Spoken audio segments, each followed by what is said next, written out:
नमस्कार साथियों, एक बार फिर से आपका स्वागत है आपके अपने YouTube चैनल गुरुवाणी इंस्टीट्यूट पर। आज की इस वीडियो में अपन बात करेंगे पार्ट फर्स्ट के सेमेस्टर सेकंड यानी कि कुल मिलाकर सेम सेकंड के जो सब्जेक्ट है उनके बारे में। सबसे पहला आपका सब्जेक्ट चलने वाला है fundamentals of plant pathology.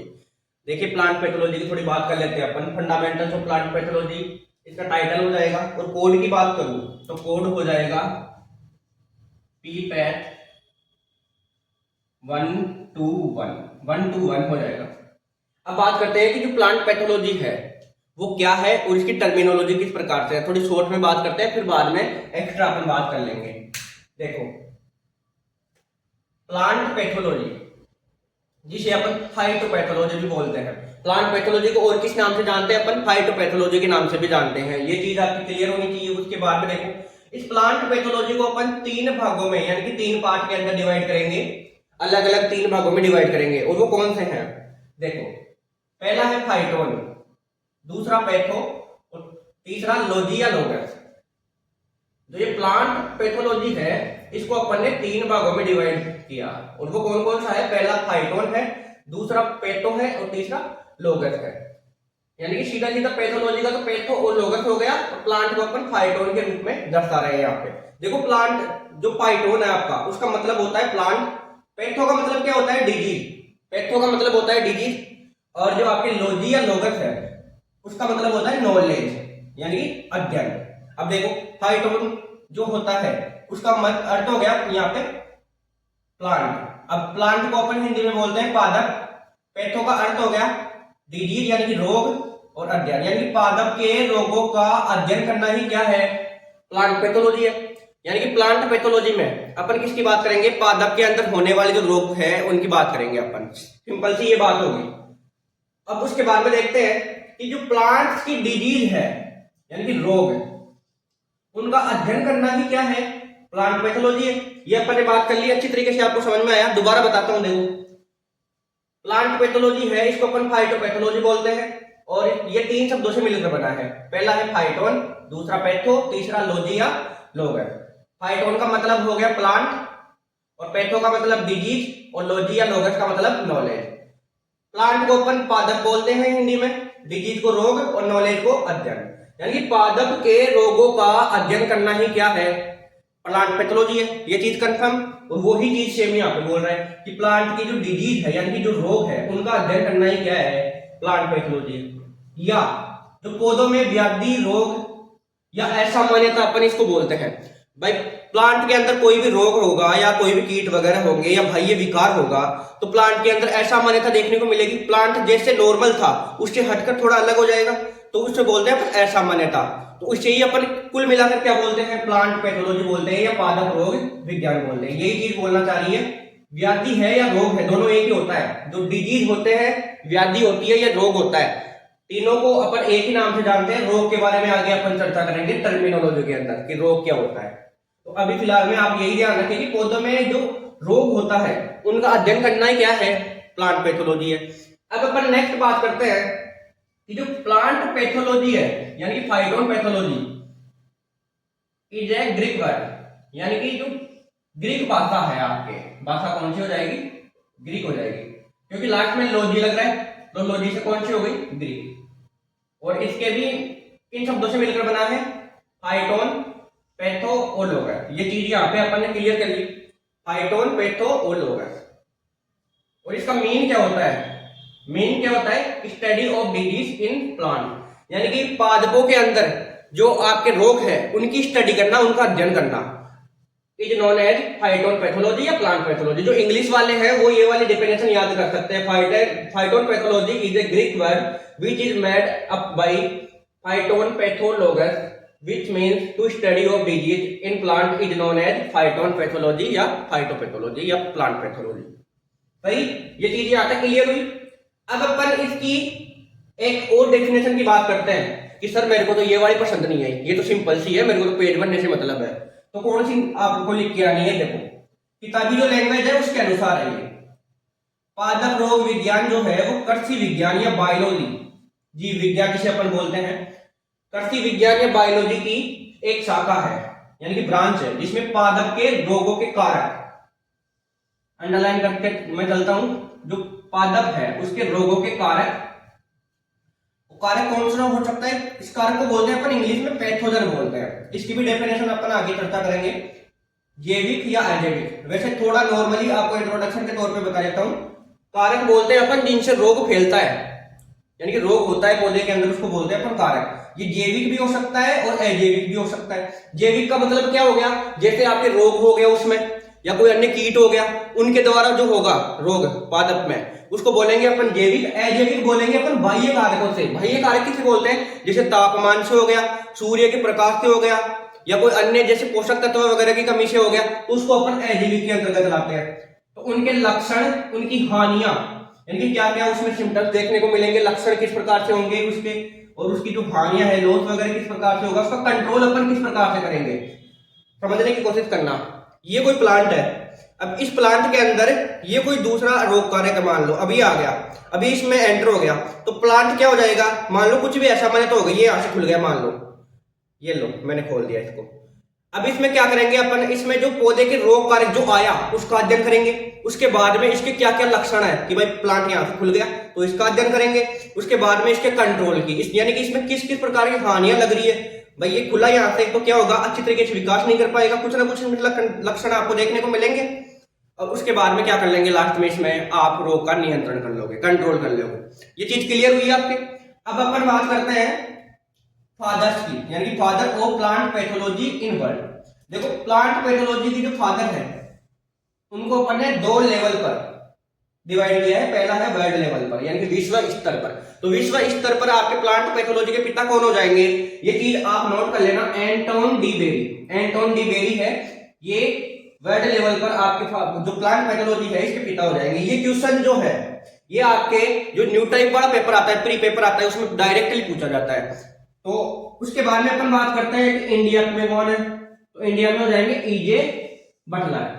E J Butler को अपन प्लांट पैथोलॉजी के पिता बोलते हैं इंडिया के अंदर। अब मैं बात करता हूं कि सर जो आप ये पढ़ा रहे हो इनकी हमको पीडीएफ कहां पे मिलेगी, नोट्स की पीडीएफ कहां पे मिलेगी? आपने तो बोला था कि नोट्स की पीडीएफ भी मिलेगी, आपको पुराने पेपर का सॉल्यूशन भी मिलेगा। तो देखो साथियों मैं बता देता हूं, एक मिनट, ये देखो ये व्हाइट पेज है, इसमें सब कुछ लिखा हुआ है। ये पीडीएफ आपको कहां पे मिलेगी? इसी वीडियो के डिस्क्रिप्शन बॉक्स में आपको जाना है, वहां पे ये पीडीएफ आपको अवेलेबल होगी। वहां से आप गूगल ड्राइव नाम से एक फॉर्मेट आएगा, उसको क्लिक करके और वहां से आप ये पीडीएफ डाउनलोड करोगे।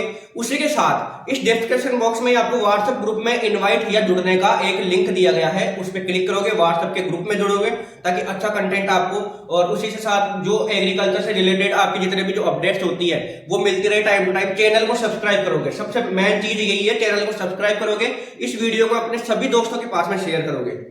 जितने भी आपके जो सेकंड सेमेस्टर से जुड़े हुए विद्यार्थी है या अन्य कोई और स्टूडेंट्स है जो आपकी नजर में, आपके यार, आपके साथी, सबके पास में शेयर करोगे इसको। वीडियो को लाइक करना है, अच्छा सा प्यारा सा कमेंट करना है, क्योंकि टीम आपके लिए मेहनत कर रही है, टीम को भी रिस्पॉन्स चाहिए होता है। अब अपन बात करते हैं रोग के बारे में। देखिए रोग अपन सारे चैप्टर के अंदर ही पढ़ते आ रहे हैं कि रोग क्या होता है या डिजीज क्या होती है। इसको अपन व्याधि भी बोलते हैं, इसको अपन असामान्यता भी बोलते हैं। देखो क्या होता है, पौधों में होने वाली असामान्य स्थिति। सबसे पहले तो पौधों के अंदर कोई भी असामान्य स्थिति होगी, और वो किससे हो सकती है? वो जैविक या अजैविक कारकों से हो सकती है। जैविक या अजैविक कारकों से हो सकती है, उसे अपन डिजीज बोलते हैं। एक तो ये सीधी सी डेफिनेशन होगी इसकी कि पौधों में होने वाली असामान्य स्थिति जो कि जैविक या अजैविक कारकों द्वारा होती है और इस पर प्लांट पर इफेक्ट पड़ता है या प्रभाव पड़ता है, उसे अपन डिजीज कहते हैं।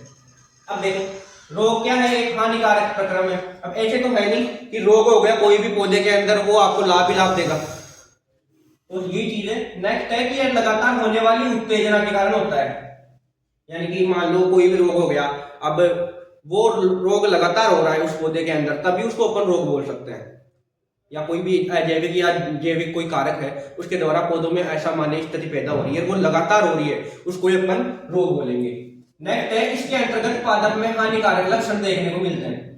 सिंपल सी बात है कि अगर रोग होगा तो पौधों में असामान्य स्थिति पैदा होगी, यानी पौधों में कुछ ना कुछ अलग आपको देखने को मिलेगा, पौधा मुरझा जाएगा या पौधों की पत्तियां पीली पड़ जाएगी। तो ये क्या है? उसके हानिकारक लक्षण है, और इसे अपन क्या बोलते हैं? डिजीज बोलते हैं।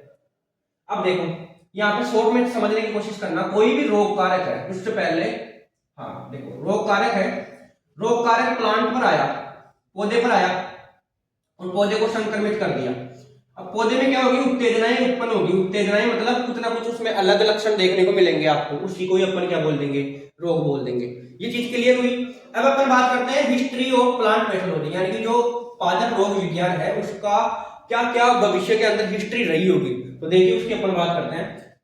पहला है आयरलैंड अकाल। आयरलैंड अकाल को अपन इंग्लिश में आयरिश फेमाइन भी बोलते हैं। देखो यह अकाल आयरलैंड यूरोप में, सबसे पहले तो आयरलैंड यूरोप में देखा गया था और आलू की पचेती अंगमारी रोग के अंतर्गत इसको देखा गया, यानी कि आलू के अंदर जो पचेती अंगमारी रोग है उसके रूप में इसको देखा गया। कहां पर देखा गया, आयरलैंड यूरोप के अंदर देखा गया। अब देखो जो आलू की पचेती अंगमारी रोग है इसका रोगजनक क्या है, तो फाइटोप्थोरा इन्फेंटेंस, फाइटोप्थोरा इन्फेंटेंस। अब अपन बात करते हैं कि इसकी जो स्टडी है यानी कि इसका अध्ययन है, जो आलू की पचेती अंगमारी रोग है इसका विस्तृत रूप से विस्तार से अध्ययन किसने किया। तो अपन एक तो बात करेंगे वर्ल्ड लेवल पर यानी कि विश्व स्तर पर, एक बात करेंगे अपन इंडिया लेवल पर यानी कि भारतीय स्तर पर। अब देखो जब वर्ल्ड लेवल की बात आती है तो एंटोन डिबेरी और इंडिया लेवल पर ईजे बटलर। अब आप मेरे को एक चीज बताओ कि प्लांट पैथोलॉजी के जो जनक है वो वर्ल्ड लेवल पर कौन है और इंडिया लेवल पर कौन है। ये चीज आप मेरे को कमेंट बॉक्स में कमेंट करके बताओगे। ये चीज पढ़ा दिया मैंने और ये चीज आप कमेंट बॉक्स में कमेंट करके मेरे को बताने वाले हो। अब बात करते हैं आयरलैंड अकाल है, उससे 1.2 मिलियन जो लोग हैं, 1.2 मिलियन लगभग 12 लाख लोग हो गए इसमें, वो भूख से मारे गए, यानी कि भूखमरी मची आलू की पचेती अंगमारी रोग के कारण। यानी कि आलू में देखा गया विशेष तौर पर और यूरोप में देखा गया, आयरलैंड यूरोप में। इसी घटना के बाद प्लांट पैथोलॉजी की उत्पत्ति मानी जाती है। ये क्वेश्चन कई बार आ भी चुका है एग्जाम के अंदर और इस बार आने की संभावना भी है। देखो प्लांट पैथोलॉजी है आपके पादप रोग विज्ञान है, उसकी उत्पत्ति कौन से यानी कि कहां से मानी जाती है या कौन से अकाल से मानी जाती है, तो आयरलैंड अकाल आएगा इसमें, राइट ऑप्शन आयरलैंड अकाल हो जाएगा। और ये घटना है कौन सी, आयरलैंड के अंदर हुई थी। और आलू की पचेती अंगमारी रोग में इसको देखा गया। आलू की जो पचेती अंगमारी रोग है उसका रोगजनक क्या है, फाइटोप्थोरा इन्फेंटेंस उसका रोगजनक हो जाएगा। और इसमें 1.2 मिलियन लोग यानी कि 12 लाख लोग के समथिंग मारे गए थे भुखमरी के कारण। और इसकी जो स्टडी है वो वर्ल्ड लेवल पर एंटोन डिबेरी ने की थी, उसी के साथ साथ इंडिया लेवल पर इसकी जो स्टडी है वो ईजे बटलर ने की थी। अब मैं बात करता हूं कि जो आपके प्लांट पैथोलॉजी है उसके पिता की मैंने बात करी थोड़ी देर पहले, तो वो आप कमेंट बॉक्स में कमेंट करके बताओगे, लास्ट में बता दूंगा कि कौन पिता है और विश्व स्तर पर कौन भारत के अंदर इसके पिता है। अब नेक्स्ट अपन बात करते हैं कि जो प्लांट पैथोलॉजी है उसके क्या क्या उद्देश्य होते हैं, उसका पर्पस क्या होता है। चलिए बात करते हैं अपन। देखो पर्पस की बात करें यानी कि उद्देश्य की बात करें तो उद्देश्य हो जाएगा कि सबसे पहला इसमें उद्देश्य है पादप रोग उत्पन्न करने वाले कारकों का अध्ययन करना, यानी कि ऐसे कारक जो पादप है उसमें रोग उत्पन्न करते हैं उनका अध्ययन करेंगे सबसे पहले। तो फिर रोगों के विकास की प्रक्रिया का अध्ययन करना, जो रोग है वो किस प्रकार से पनप रहा है उसकी प्रक्रिया का अध्ययन करेंगे, यानी कि कुल मिलाकर क्या हो जाएगा, ईटियोलॉजी बोलेंगे अपन। और ये आपके डेफिनेशन वाले जो क्वेश्चन है ना, डेफिनेशन वाले उसमें देखने को मिल सकता है। ईटियोलॉजी की डेफिनेशन आपको पूछ सकता है। तो रोगों के विकास की प्रक्रिया का अध्ययन करना ही क्या कहलाता है, ईटियोलॉजी कहलाता है। नेक्स्ट 3 नंबर पर देखो पादप और जो रोग कारक है उसके बीच में सहसंबंध यानी आपसी संबंध का अध्ययन करना, यानी कि जो कोई ये तो पादप है और इसमें जो रोग कारक लग रहा था उन दोनों के बीच में क्या रिलेशन है, क्या संबंध है, उनका अध्ययन करेंगे। नेक्स्ट है कि पादप रोग नियंत्रण का अध्ययन करना। अब प्लांट के अंदर रोग लग गया, डिजीज आ गया और प्लांट में ऐसा मान्यता भी अपन को देखने को मिली, यानी कि प्लांट मान लो मुरझा गया, तो अब इसका अपन कंट्रोल भी तो करेंगे ना कि ज्यादा आप अपने जो उपज है उस पर ज्यादा नुकसान ना पड़े, आर्थिक जो नुकसान है वो भी नहीं हो, तो इसका क्या करेंगे अपन लास्ट में कंट्रोल कर देंगे।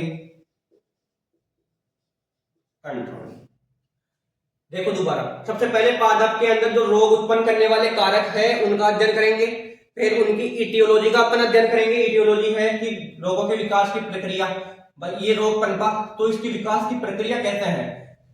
उसके बाद में है पादप और जो रोग कारक है यानी कि प्लांट और जो पैथोजन है दोनों के बीच में आपसी संबंध क्या है, उनके अध्ययन करेंगे। नेक्स्ट फिर अपन इसका क्या करेंगे, जो रोग हुआ था उसका अपन कंट्रोल कर लेंगे। ये इसका क्या हो गया, पर्पस हो गया, उद्देश्य हो गया कि अपन प्लांट पैथोलॉजी के अंदर क्या क्या करते हैं, क्यों इसको पढ़ते हैं अपन। तो कोई भी रोग होगा लास्ट में उसका क्या कर लेंगे अपन, कंट्रोल कर लेंगे। नेक्स्ट है साथियों की स्कोप ऑफ प्लांट पैथोलॉजी, यानी कि प्लांट पैथोलॉजी है इसका भविष्य में क्या क्षेत्र है उनके बारे में अपन बात करेंगे। देखो, सबसे पहला है कि रोग कारक की पहचान करना। सबसे पहले वही चीज करेंगे अपन, रोगों को या पे देखो रोग उत्पन्न करने वाले कारकों का अध्ययन करना। इसमें अपन करेंगे कि रोगों की पहचान करना कि वास्तव में इसमें रोग लगा है या नहीं लगा है, उस चीज की अपन पहचान करेंगे। फिर उसकी ईटियोलॉजी का अध्ययन करेंगे, अगर रोग लग गया तो उसके जीवन चक्र का अपन अध्ययन करेंगे, किस प्रकार से रोग आया, किस प्रकार से प्लांट पर लगा। उसके बाद में अपन करेंगे रोग चक्र का अध्ययन। रोग चक्र मतलब कि ये आ गया और लास्ट में इसको कंट्रोल वगैरह सब कुछ, यानी कि इसको इफेक्ट भी कर दिया प्लांट को, तो वो रोग की जो चक्र है, एक साइकिल है, उसके बारे में अपन अध्ययन करेंगे। नेक्स्ट है आर्थिक नुकसान के बारे में अध्ययन करना। अब ऐसे आप मेरे को बताओ एक चीज कि प्लांट है ये, अब कोई किसान किसी प्लांट को उगा रहा है, ये मान लो सरसों है, अब इसके अंदर डिजीज आके लग गया। अब डिजीज आके लगने के बाद में वो लाभ थोड़ी देगा आपको, वो हानि तो करेगा। तो आर्थिक मतलब पैसों की कुछ हानि होगी। जैसे मान लो सरसों के अंदर 1 क्विंटल उत्पादन डायरेक्टली घट गया, तो एक क्विंटल थोड़े ज्यादा पैसे मिलते ना किसान को, तो किसान को भी बेनिफिट होता, तो वो आर्थिक नुकसान हो गया। आई होप आप समझ गए होंगे इस चीज को। तो ये हो गया आर्थिक नुकसान के बारे में अध्ययन करना। नेक्स्ट है प्रतिरोधकता उत्पन्न करना। अब प्लांट पैथोलॉजी क्या करता है कि कोई भी ऐसे मान लो ये कोई अपने रोग था, ये कोई प्लांट था, उसमें रोग लग गया। अब रोग लगने के बाद में प्लांट पैथोलॉजी के हिसाब से अपन देखें एक तौर पर, तो अपन इसमें क्या करते हैं, जैसे हर्बिसाइड का उपयोग करते हैं, या कोई शाकनाशी हो गया, खरपतवार नाशी हो गया, या कोई रोग को नियंत्रण करने के लिए जैसे फोरेट वगैरह हो गई, केमिकल्स वगैरह हो गया, या कोई रसायन वगैरह हो गया, तो इनका अपन क्या करते हैं, यूज करते हैं उस प्लांट के अंदर। तो ये क्या हो गया, उसमें प्रतिरोधक को उत्पन्न करना, यानी कि रोगों से लड़ने की क्षमता उत्पन्न करना, सीधी सी बात। नेक्स्ट अपन क्या करेंगे, जब ये रोगों से लड़ने की क्षमता हो जाएगी तो लास्ट में क्या करेंगे, नियंत्रण कर लेंगे, उसका कंट्रोल कर लेंगे। कि सरसों के अंदर सफेद रोली रोग हो रहा था, अपन ने उसमें कुछ भी जो प्लांट पैथोलॉजी के हिसाब से जैसे फोरेट वगैरह कुछ भी लाके डाली, और लास्ट में क्या हो गया, कंट्रोल हो गया। यही इसका क्या है, स्कोप है, यानी कि पर्पस से रिलेटेड ही स्कोप है। अगर आप पर्पस को देख के और स्कोप की बात करोगे तो दोनों चीज आपको अच्छे से याद हो जाएगी। अब अपन बात करते हैं रोग के बारे में। देखिए रोग अपन सारे चैप्टर के अंदर ही पढ़ते आ रहे हैं कि रोग क्या होता है या डिजीज क्या होती है। इसको अपन व्याधि भी बोलते हैं, इसको अपन असामान्यता भी बोलते हैं। देखो क्या होता है, पौधों में होने वाली असामान्य स्थिति। सबसे पहले तो पौधों के अंदर कोई भी असामान्य स्थिति होगी, और वो किससे हो सकती है, वो जैविक या अजैविक कारकों से हो सकती है। जैविक या अजैविक कारकों से हो सकती है, उसे अपन डिजीज बोलते हैं। एक तो ये सीधी सी डेफिनेशन हो गई इसकी कि पौधों में होने वाली असामान्य स्थिति जो कि जैविक या अजैविक कारकों द्वारा होती है और इस पर प्लांट पर इफेक्ट पड़ता है या प्रभाव पड़ता है, उसे अपन डिजीज कहते हैं। अब देखो रोग क्या है, एक हानिकारक प्रक्रम है। अब ऐसे तो है नहीं कि रोग हो गया कोई भी पौधे के अंदर वो आपको लाभ ही लाभ देगा, तो ये चीज है। नेक्स्ट है कि यह लगातार होने वाली उत्तेजना के कारण होता है, यानी कि मान लो कोई भी रोग हो गया, अब वो रोग लगातार हो रहा है उस पौधे के अंदर, तभी उसको अपन रोग बोल सकते हैं। या कोई भी अजैविक या जैविक कोई कारक है उसके द्वारा पौधों में असामान्य स्थिति पैदा हो रही है, वो लगातार हो रही है, उसको अपन रोग बोलेंगे। नेक्स्ट है इसके अंतर्गत पादप में हानिकारक लक्षण देखने को मिलते हैं। सिंपल सी बात है कि अगर रोग होगा तो पौधों में असामान्य स्थिति पैदा होगी, यानी पौधों में कुछ ना कुछ अलग आपको देखने को मिलेगा, पौधा मुरझा जाएगा या पौधों की पत्तियां पीली पड़ जाएगी। तो ये क्या है, उसके हानिकारक लक्षण है, और इसे अपन क्या बोलते हैं, डिजीज बोलते हैं। अब देखो यहाँ पे शॉर्ट में समझने की कोशिश करना, कोई भी रोग कारक है उससे पहले, हाँ देखो रोग कारक है, रोग कारक प्लांट पर आया, पौधे पर आया और पौधे को संक्रमित कर दिया। अब पौधे में क्या होगी, उत्तेजनाएं उत्पन्न होगी। उत्तेजनाएं मतलब कुछ ना कुछ उसमें अलग लक्षण देखने को मिलेंगे आपको, उसी को ही अपन क्या बोल देंगे, रोग बोल देंगे। ये चीज क्लियर हुई। अब अपन बात करते हैं हिस्ट्री ऑफ प्लांट पैथोलॉजी, यानी कि जो पादप रोग विज्ञान है उसका क्या क्या भविष्य के अंदर हिस्ट्री रही होगी। तो देखिए उसकी अपन बात करते हैं। पहला है आयरलैंड अकाल। आयरलैंड अकाल को अपन इंग्लिश में आयरिश फेमाइन भी बोलते हैं। देखो यह अकाल आयरलैंड यूरोप में, सबसे पहले तो आयरलैंड यूरोप में देखा गया था, और आलू की पचेती अंगमारी रोग के अंतर्गत इसको देखा गया, यानी कि आलू के अंदर जो पचेती अंगमारी रोग है उसके रूप में इसको देखा गया। कहां पर देखा गया, आयरलैंड यूरोप के अंदर देखा गया।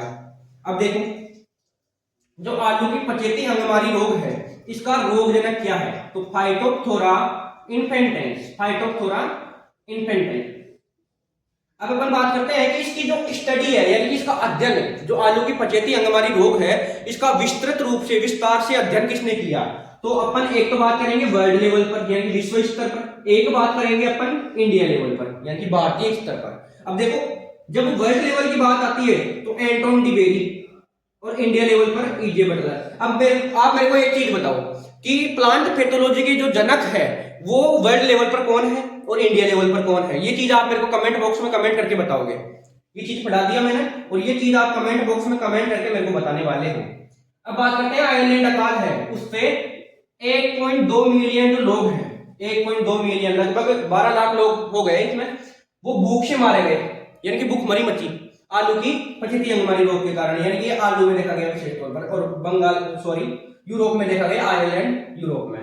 इसी घटना के बाद प्लांट पैथोलॉजी की उत्पत्ति मानी जाती है। ये क्वेश्चन कई बार आ भी चुका है एग्जाम के अंदर और इस बार आने की संभावना भी है। देखो प्लांट पैथोलॉजी है आपके पादप रोग विज्ञान है, उसकी उत्पत्ति कौन से यानी कि कहां से मानी जाती है या कौन से अकाल से मानी जाती है, तो आयरलैंड अकाल आएगा इसमें, राइट ऑप्शन आयरलैंड अकाल हो जाएगा। और ये घटना है कौन सी, आयरलैंड के अंदर हुई थी।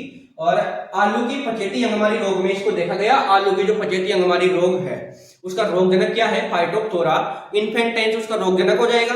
और इसमें 1.2 मिलियन लोग यानी कि 12 लाख लोग के समथिंग मारे गए थे भुखमरी के कारण।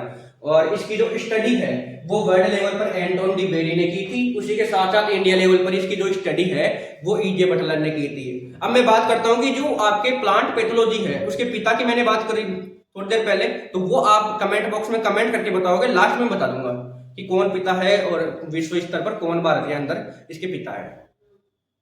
अब अपन नेक्स्ट सेकंड नंबर पे जो आपके हिस्ट्री है प्लांट पैथोलॉजी की उसके बात करते हैं। देखो सेकंड नंबर पे हो जाएगा कॉफी लीफ रस्ट, यानी कि सबसे पहले तो यही ध्यान रखो आप, ये होगा किसमें, कॉफी में होगा।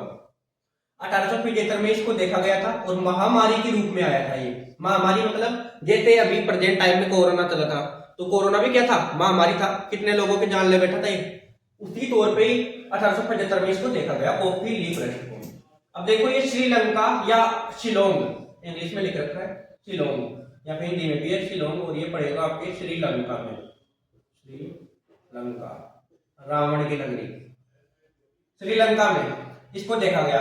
अब देखो जो इसका रोग कारक है पैथोजन, ये हो जाएगा हेमेलिया वेस्टिकोला या हेमेलिया वेस्ट्राटिक्स, हेमेलिया वेस्टिकोला या वेस्ट्राटिक्स।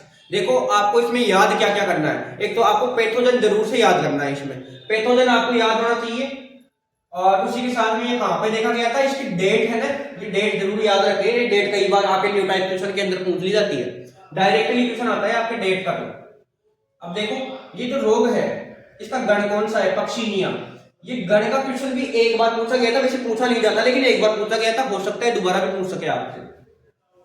नेक्स्ट 3 नंबर पे जो आपका रोग हो जाएगा वो हो जाएगा downy mildew, downy mildew grapes के अंदर, और देखा कहां पे गया था, फ्रांस में देखा गया था। ऐसे जो पूरा नाम है ना इनका, इनको अच्छी तरीके से पढ़ा करो, वही में जो नाम होता है यानी क्वेश्चन होता है उसी में कॉन्सेप्ट छुपा होता है, आपका आंसर छुपा होता है। जैसे अभी अपन इसको पढ़ लेते हैं downy mildew of grapes in France, तो समझ में नहीं आता क्या है क्या नहीं है। अब इसको अलग अलग तौर पे अपन ने पढ़ा कि डाउनी मिल्ड्यू रोग है, ग्रेप्स के अंदर होगा और फ्रांस में इसको देखा गया। हिंदी में बात करें तो मर्दुरोमिलासिता बोलते हैं या तुलासिता इसको अपन बोलते हैं, मर्दुरोमिलासिता या तुलासिता। अब देखो ये 1878 में देखा गया था, डेट आपको याद रखनी है, 1878 में देखा गया था। अब देखो इसका पैथोजन क्या होता है, सबसे इंपोर्टेंट ये पैथोजन, इसमें भी सबसे पहले पैथोजन आया था, इसमें भी पैथोजन आ रहा है। पैथोजन हो जाएगा इसका प्लाज्मोपोरा विटिकोला। एक बात आप मेरे को बताना कमेंट बॉक्स में कि अंगूर का वानस्पतिक नाम, बोटनिकल नेम क्या होता है, कमेंट बॉक्स में सभी कमेंट करोगे इस चीज को, उसी से रिलेटेड है ये विटिकोला। आप समझ गए होंगे, अधिकतर बच्चे तो जो पढ़ने वाले हैं वो तो समझ गए विटिकोला क्यों आया यहाँ पे। बाकी आपको अंगूर का बोटनिकल नेम है वो आपको कमेंट बॉक्स में कमेंट कर देना है। पैथोजन हो गया रोग कारक प्लाज्मोपोरा विटिकोला, और ये कवक जनित होता है। अब अपन बात करते हैं इसका नियंत्रण किस प्रकार से करते हैं। Downy mildew of grapes in France, यानी फ्रांस के अंदर जो होने वाला डाउनी मिल्ड्यू है इसका अपन नियंत्रण या कंट्रोल किस प्रकार से करते हैं, तो प्रोफेसर मिलार्डे है, प्रोफेसर मिलार्डे, थोड़ा थोड़ा याद आ रहा होगा आपको, फिर भी मैं बता देता हूँ। प्रोफेसर मिलार्डे हैं, इसने बोर्डेक्स मिश्रण की खोज की थी, और कब की थी, 1885 के अंदर। ये क्वेश्चन आता है कि बोर्डेक्स मिश्रण की खोज किसने की, किस वैज्ञानिक द्वारा की गई। तो राइट ऑप्शन क्या होगा, प्रोफेसर मिलार्ड है। प्रोफेसर मिलार्ड इसका राइट ऑप्शन होगा। देखो जो ये बोर्डेक्स मिश्रण है ये दो तरीके से काम करता है। एक तो जीवाणुओं को मारने का काम करता है, तभी तो बैक्टीरियोसाइड है। एक कवकों को मारने का काम करता है, यानी कि फंजीसाइड। कवकों को मारने का काम करेगा और साथ में ही जीवाणुओं को मारने का काम करेगा, यानी कि जीवाणु रोधी होगा और कवक रोधी होगा। उसके साथ देखो ये जो बोर्डेक्स मिश्रण है ये निर्मित किससे होता है, किन किन तत्वों से ये निर्मित होता है, ये भी क्वेश्चन आपके हो जाता है, कभी टिप्पणी वाले क्वेश्चन में आ जाता है बोर्डेक्स मिश्रण के बारे में बताइए। तो ये चीज आप वहां से लिख सकते हो। देखो CuSO4 copper sulphate, lime, lime मतलब चूना, और वाटर, वाटर का मतलब पानी, यानी कि इसमें कॉपर की थोड़ी मात्रा होगी, उसी के साथ साथ चूने की मात्रा होगी और पानी की मात्रा होगी। अब वो मात्रा कितनी होगी, वो मात्रा अधिकतर एग्जाम में पूछी जाती है, तो 5:5:50 के रूप में होगी। अब देखो ये जो 5 और 5 है, यानी कि CuSO4 और लाइम, यानी कि कॉपर सल्फेट और चूना, ये तो आपके 5 पाउंड के रूप में पाए जाएंगे, और जो लास्ट वाला पानी बच गया ये पानी आपके 50 गैलन के रूप में पाया जाएगा। इतना आपको ध्यान में रखना है। और मैंने दो क्वेश्चन आपको कमेंट के अंदर पिन करने के लिए बोला। पहले एक चीज बोली थी, लास्ट मैंने अभी क्या बताई कि अंगूर का जो बॉटनिकल नेम है ये आप अच्छे से कमेंट बॉक्स में कमेंट कर दोगे। 4 नंबर पे बात करते हैं। तो 4 नंबर पे देखो बंगाल अकाल, या अपन इसको इंग्लिश में बंगाल का फेमाइन भी बोलते हैं। जैसे अपन आयरलैंड का अकाल को अपन आयरलैंड का फेमाइन भी बोल रहे थे, उसी तौर पे बंगाल के अकाल को अपन बंगाल का फेमाइन भी बोलेंगे। ये 1943 के अंदर खोजा गया था और 2 मिलियन लोग हैं वो इसमें मारे गए थे। 2 मिलियन लगभग 20 लाख के समथिंग हो गया। 1 मिनट साथियों,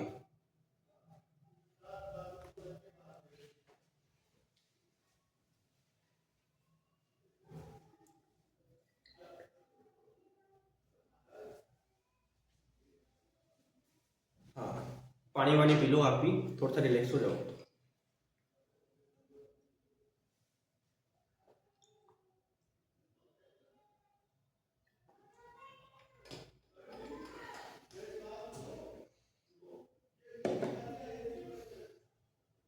हाँ अब देखो 2 मिलियन लोग इसमें मारे गए थे। उसी के साथ देखो ये धान के अंदर होता है, और धान में भूरी पत्ती धब्बा रोग इसमें देखा गया था। बंगाल का जो अकाल है या जो बंगाली फेमाइन है उसमें सबसे पहले तो ये धान में देखा गया। और धान की बीमारी कौन सी थी, तो वो थी आपके भूरी पत्ती धब्बा रोग। और इसका रोग कारक क्या होता है, रोग कारक पूछा जाता है, मैंने बताया था हेलिमंथोस्पोरियम ओराइली। अब देखो यहाँ पे ओराइली क्यों आ रहा है, क्योंकि धान का बोटनिकल नेम क्या होता है, ओराइजा सेटाइवा, उसी से रिलेटेड है हेलिमंथोस्पोरियम ओराइली। अब देखो इसको अपन को अच्छी तौर पे पढ़ना है, क्योंकि इसमें ऐसे ऐसे डिटेल्स आपको दी गई है जो आपके एग्जाम के अंदर डायरेक्टली क्वेश्चन बन जाता है। तो इस चीज को अच्छे से पढ़ना है अपन को। अब देखो यहाँ पे 1944 की बात हो रही है। वैज्ञानिक है सेल्समैन और वैक्समैन नाम का, सेल्समैन वैक्समैन नाम का वैज्ञानिक है, जिसे अपन फादर ऑफ एंटीबायोटिक बोलते हैं। एंटीबायोटिक के जो पिता है वो अपन सेल्समैन वैक्समैन को बोलते हैं। इन्होंने क्या किया, देखो तो स्ट्रेप्टोमाइसिन जीवाणुरोधी है। कौन सी, स्ट्रेप्टोमाइसिन जीवाणुरोधी, जीवाणुरोधी है यानी कि बैक्टीरियासाइड है ये। इसकी खोज की थी इन्होंने सेल्समैन और वैक्समैन ने 1944 में। क्वेश्चन आ रहा है आपके कि जो स्ट्रेप्टोमाइसिन है ये जीवाणुरोधी है, इसकी खोज किसने की, तो 1944 में सेल्समैन और वैक्समैन ने। यह क्वेश्चन आ जाए कि फादर्स ऑफ एंटीबायोटिक कहा जाता है, तो सेल्समैन वैक्समैन। नेक्स्ट है 1966 की बात है। फ्लेमिंग और कुल्का नाम के वैज्ञानिक थे, फ्लेमिंग और कुल्का। इन्होंने क्या किया, पहली जो कवकनाशी है फंजीसाइड कार्बोक्सिल, इसकी खोज की थी। क्वेश्चन आ जाएगा कि कार्बोक्सिल की खोज किसने की, तो फ्लेमिंग और कुल्का ने। कब की थी, 1966 के अंदर। देखो कार्बोक्सिल है, इसका बाजारी नेम यानी कि मार्केट के अंदर अपन को किस नाम से ये मिलती है, मार्केट का नाम क्या रहेगा इसका, बीटा वेक्स अपन इसको बोलते हैं, बीटा वेक्स बोलते हैं अपन इसको। अब देखो कार्बोक्सिल होती है, इसको अपन बीटा वेक्स तो मार्केट नाम हो जाएगा इसका। उसके अलावा अपन इसको क्या क्या बोल सकते हैं, एक तो ये सिस्टेमेटिक फंजीसाइड होती है यानी कि व्यवस्थित शाकनाशी होती है। अभी व्यवस्थित शाकनाशी क्या होती है, इतना अपन को डीपली में नहीं जाना, सिंपल से याद रखना है, व्यवस्थित शाकनाशी होती है, सिस्टेमेटिक फंजीसाइड होती है। नेक्स्ट है कि फर्स्ट डिस्कवर्ड फंजीसाइड यानी पहली खोजी गई कवकनाशी, ये देखो यहाँ पे पहली कवकनाशी कार्बोक्सिल की खोज की। तो एक बार मैं वापस से रिवीजन करवा रहा हूं इनका। देखो बंगाल का जो अकाल है बंगाली फेमाइन 1943 के अंदर देखा गया था और धान के खेत के अंदर देखा गया था। इसमें 2 मिलियन लोग मारे गए। और धान की बीमारी कौन सी थी? भूरी पत्ती धब्बा रोग इसमें बीमारी थी। उसी के साथ साथ देखो इसका जो रोग कारक है वो था हेलीमंथोस्पोरियम ओराइडी। हेलीमंथोस्पोरियम ओराइडी इसका रोग कारक था। अब अपन बात करते हैं कि 1944 की बात है, सेल्समैन और वैक्समैन कि सर 1944 की बात है, खाने के तौर पर याद करो। सेल्समैन और वैक्समैन नाम का एक वैज्ञानिक था जिसे अपन फादर्स ऑफ एंटीबायोटिक बोलते हैं। उन्होंने क्या किया? देखो स्ट्रेप्टोमाइसिन जो जीवाणुरोधी है, बैक्टीरिया साइड है, उसकी खोज की। आप बोलोगे मेरे को कि सर 1944 की बात है, सेल्समैन और वैक्समैन नाम का एक वैज्ञानिक था, उन्होंने स्ट्रेप्टोमाइसिन जीवाणुरोधी की खोज की। सिंपल। फिर 1966 के अंदर एक और भाई साहब टपक पड़े यहाँ पे, वो थे कौन से? फ्लेमिंग और कुल्का। उन्होंने क्या किया? उन्होंने पहले जो कवकनाशी है कार्बोक्सिन, उसकी खोज कर दी।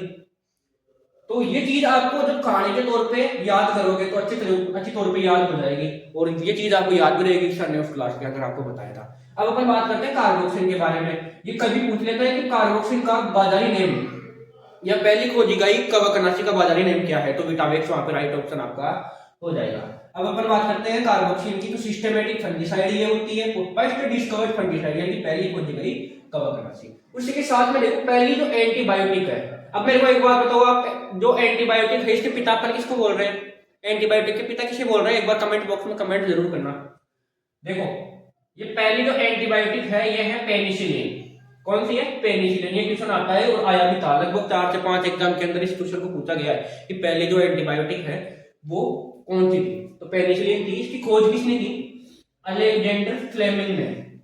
अलेक्जेंडर फ्लेमिंग द्वारा इसकी खोज की गई थी। और पेनिसिटम नोटेटम जो कवक है इस पेज को प्राप्त किया गया। पेनिसिटम नोटेटम के कारण भी इसको पेनिसिलिन बोलते हैं। यहाँ पे देखो पेनिसिटम और यहाँ पे पेनिसिलिन रिलेटेड है दोनों नाम आपस में। तो ये था आपके 4 नंबर में बंगाल का अकाल, बंगाली फेमाइन। यही जो पहला आपकी क्लास है वो यही कंप्लीट होती है। अब अपन नेक्स्ट क्लास के अंदर क्या बात करने वाले हैं? देखो इम्पोर्टेंट साइंटिस्ट, जिसे अपने देखा एंटोन डी बेरी कौन है, उसके साथ में ईजे बटलर कौन है, ऐसे ही जो प्लांट पैथोलॉजी से रिलेटेड जितने भी साइंटिस्ट है उसकी बात करेंगे। उससे पहले देखो ये जो पीडीएफ है यहाँ पे 2 पेज की, लगभग 4 पेज की पीडीएफ है ये देखो 2 पेज है मेरे पास में, यानी कि आपके पास में 4 पेज हो जाएंगे, दोनों तरफ लिखा हुआ है। तो ये आपको कहाँ पे मिलेगी? ये आपको मिलेगी जो ये वीडियो है इसकी डिस्क्रिप्शन बॉक्स में देखने को मिलेगी। उसी के साथ में व्हाट्सएप ग्रुप का लिंक आपको देखने को मिलेगा, जरूर से ज्वाइन होना है व्हाट्सएप ग्रुप के अंदर, उसमें अपडेट आती रहती है। ये पीडीएफ भी आपको वहां पे मिल जाएगी डायरेक्टली, कि कहीं भी भटकने की जरूरत नहीं है। कोई भी डाउट है वो आप व्हाट्सएप पे हमें टाइप करके, कौन से नंबर है वो मैं बता देता हूँ, नंबर आप सेव कर लो 63 76 16 75 एक तो ये नंबर आप सेव कर लो, या इन पे आपका कांटेक्ट नहीं हो पाता तो 836 56 063 ये नंबर आप सेव कर लो। इन दोनों नंबरों पे आप एनी टाइम कभी भी आपके कोई भी डाउट आए आराम से एसएमएस कर सकते हो। आपके लिए दोनों नंबर अवेलेबल है। कोई भी डाउट आए आपको, सिंपल भी कोई सा भी क्वेश्चन नहीं समझ में आए, कोई भी टॉपिक नहीं समझ में आए, आराम से एसएमएस करो, हम आपके साथ में हमेशा खड़े हैं। उसी के साथ साथ देखो चैनल को आपको सब्सक्राइब करना है, अच्छे से चैनल को सब्सक्राइब करके ये जो फर्स्ट क्लास की वीडियो है इसमें अच्छी तौर पे आपको पढ़ाया गया। आई होप आपको कहीं भी डाउट नहीं रहा होगा। अगर डाउट रहता है तो कमेंट बॉक्स में कमेंट करके आप बताएंगे या व्हाट्सएप पे सेंड करेंगे।